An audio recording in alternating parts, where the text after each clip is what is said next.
and we will go from there. We're not in the chat, on the Zoom. First question goes to Josh Cohen, OrlandoMagic.com. Hey, Evan. How important was it playing at a faster pace in the few weeks before the hiatus in terms of improving your overall team's offense? The last scrimmage? No, the last few weeks before the hiatus started, you guys were playing at a much faster pace. How important was that in terms of improving your team's offense? I mean, we are just like any other teams, and I don't think we did that on purpose. I think we just, based on personnel and who we were playing against, we just got better looks.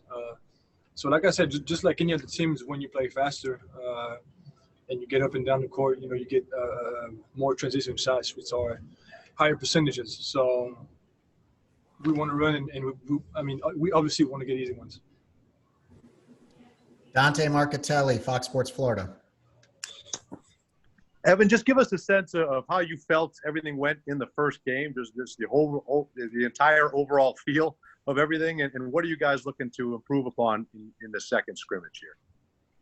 Well, physically, it was a little bit of a challenge because it was the first time we were actually playing for real against different competition. Because, you know, practice, we all know each other, we all know the plays, so it's kind of different. So it felt great being out there. I thought the arena was great, really good. The whole setup was cool. Kind of feel like we were in 2K with all those boards and stuff. But it felt good. But right. I personally expect to push myself even more during those next few games because, you know, we need it and we need the conditioning because there's obviously a lack of conditioning and all that.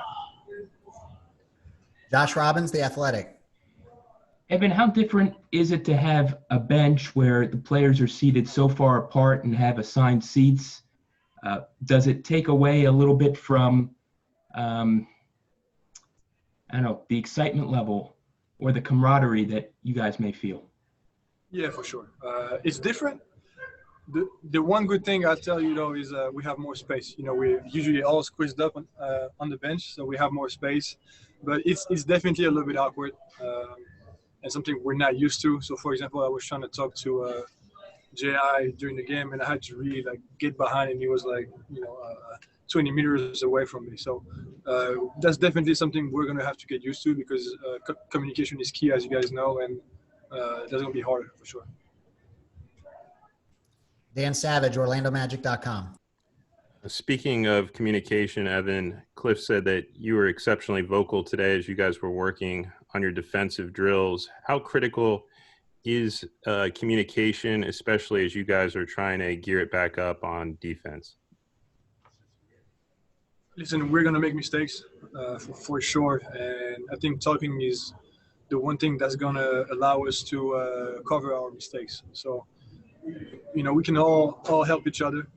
We have some guys that haven't been playing a lot. Guys that got us with us late. So talking to them is definitely going to help them. And communicating is always a key of having a good defense. So that's definitely important. David Steele, Fox Sports Florida. Evan, a couple of guys have mentioned how quiet the building is when, like, for instance, when you go to the free throw line. Have you ever had a situation like that? Is it how peculiar is it? Is that a major challenge for guys, you think? Will you get used to it?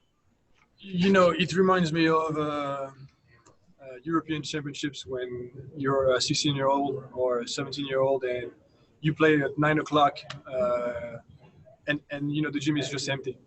That's really what it reminds me of, but it's been a while. It's been a while, and free throws were really quiet. So, when I got to the line the other day, I could hear myself dribble, and I was like, whoa, I got to make this shot. You know, it felt awkward, but we're pros. I mean, you know, it's a part of it now, and, you know, it is what it is. Any other questions for Evan? Josh might have one, I'm sure. Going once, going twice. All right, Evan.